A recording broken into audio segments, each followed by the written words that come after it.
গাজায় চলছে ইসরায়েলি নৃশংস বর্বরতা। সেই হামলার প্রতিবাদে বিশ্বজুড়ে প্রতিবাদ ঝড় উঠেছে। সোমবার সারাদিন দেশের বিভিন্ন জায়গায় বিক্ষোভ হয়েছে। বিশেষ করে রাজধানী ঢাকায় বিভিন্ন রাজনৈতিক দল এবং ছাত্র সংগঠনগুলোর উদ্যোগে বিশালভাবে প্রতিবাদ হয়েছে, যা আন্তর্জাতিক গণমাধ্যমে এরই মধ্যে ফলো আপ এসেছে।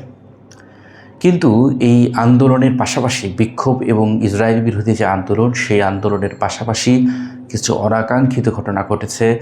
বেশ কয়েকটি প্রতিষ্ঠানে ভাঙচুর হয়েছে।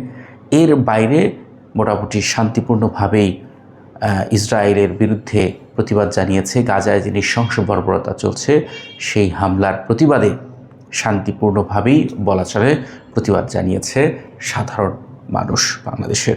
পাশাপাশি আমরা জানি যে এরই মধ্যে বিশ্বের বিভিন্ন দেশেও বিক্ষোভ চলছে এবং এই বিক্ষোভের পাশাপাশি যে পরিস্থিতি তৈরি হয়েছে, বিশেষ করে সোশ্যাল মিডিয়ায়, সামাজিক যোগাযোগ মাধ্যমেও কিন্তু এই গাজার যে ফিলিস্তিনিরা আছেন, সেই ফিলিস্তিনিদের প্রতি সহমর্মিতা জানাচ্ছেন, সংহতি প্রকাশ করছেন বিভিন্নভাবে।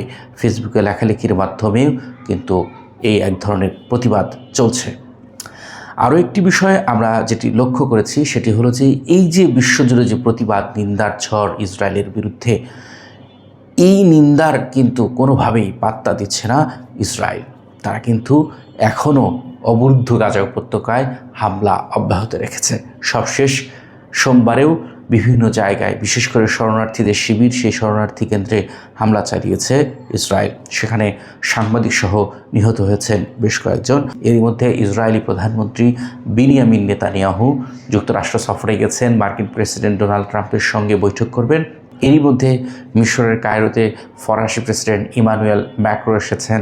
সেখানে মিশরের প্রেসিডেন্ট আবদুল ফাত্তাহ আল সিসির সঙ্গে বৈঠক করেছেন। এছাড়া জর্ডানের রাজা, তার সাথেও কিন্তু বৈঠক করেছেন। ফ্রান্স এবং সৌদি আরব দ্বিরাষ্ট্র সমাধানের বিষয়ে একটি সম্মেলনে ডাক দিয়েছেন।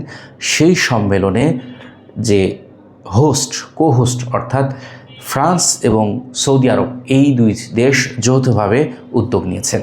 তবে এই বৈঠকে যে খুব বেশি আলোচনায় ইসরায়েলের যে আগ্রাসন গাজায়, সে আগ্রাসন বন্ধে যে কাজে দেবে, সেটি এখন পর্যন্ত মনে হচ্ছে না।